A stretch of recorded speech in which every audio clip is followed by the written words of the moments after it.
Si Diana ay isang masipag at mabait na guro. Nagtapos siya ng edukasyon at agad nakapasa sa board exam. Dahil kulang ang guro sa isang liblib na baryo sa Siquijor, napili siya bilang kapalit. Sa una masaya, kasi bagong simula raw ito. Pero hindi niya alam na may kakaibang mangyayari. Una naming narinig ang kwento ng magtagpo kami isang gabi sa maliit na karinderya sa bayan. Diana, kumusta ka na sa bagong trabaho mo? Ang wika ni Kaloy. Ayos naman, pero may mga bagay na hindi ko maintindihan sa baryo. Ang sagot ni Diana. Ano na naman yan? May nakilala ka na bang cute na lalaki doon? Ang sabat naman ni Mariel. Hindi, iba. May mga gabing hindi ako makatulog. May mga tunog na parang kumakalos ko sa bubong. Tapos minsan, parang may humahaplo sa bintana ko. Ang sagot naman ni Diana. Napatingin kami ni Mariel sa isa't isa. Sa baryo kasi ng Siquijor, marami kang maririnig na kababalaghan. Sabi nga ng matatanda, dapat marunong kang makisama at maniwala sa mga pamahiin doon. Isang gabi, habang naglalakad si Diana pauwi galing eskwelahan, nakasalubong niya ang isang matandang babae.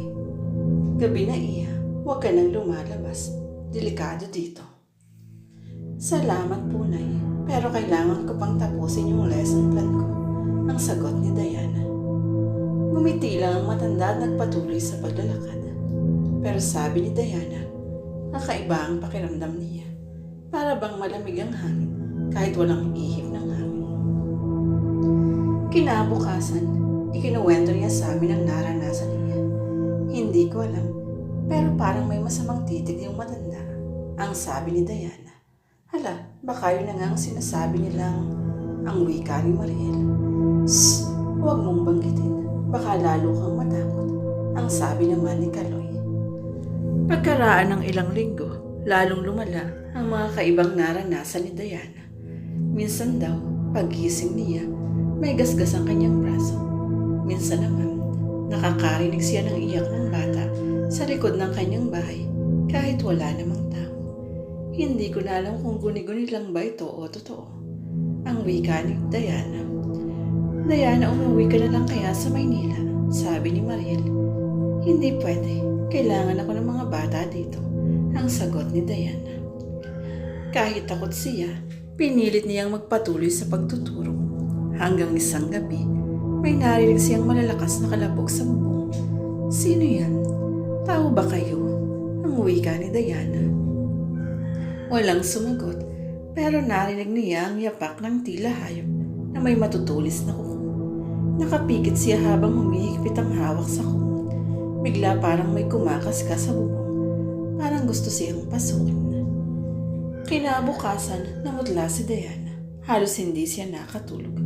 Doon niya napagtanto na hindi ordinaryong nangyayari. Kaya nagpasya siyang lumapit sa isang albularyo sa baryo. Iha, hindi ka nila titigilan hanggat hindi ka marunong lumaban. May inggit sa'yo at may nagnanais na mawala ka. Ano po ang gagawin ko? Maghanda ka ng bawang, asin at langis na binasbasan. At higit sa lahat, huwag kang bibigay sa takot. Niyakap ni Diana ang mga bili ng albularyo. Tuwing gabi, pinapalibutan niya ng asin ang kanyang kwarto at nagdarasal bago matulog. Ngunit kahit ganun, may mga gabing ramdam pa rin niyang may presensya sa paligid. Dumating ang isang gabi na hindi niya malilimutan. Habang natutulog, narinig niya ulit ang iyak ng bata. Pagmulat niya, nakita niya sa gilid ng bintana ang dalawang pulang mata na nakatitig sa kanya. Diyos ko, tulungan niyo po ako, ang dasal ni Diana. Agad niyang kinuha ang langis na ibinigay ng albularyo at ipinahid sa paligid ng bintana. Biglang naglaho ang mga mata, kasabay ng malakas na hangin na parang umuungal. Kinabukasan nagpunta si Diana sa akin at kay Mariela. Hindi ko na kaya, Kaloy. Gusto ko nang umalis, ang wika ni Diana. Kung ganun, samahan ka namin. Oo, hindi ka namin pababayaan, ang sagot din ni Mariel. Dumating ang araw na kailangan niyang bumalik sa bayan.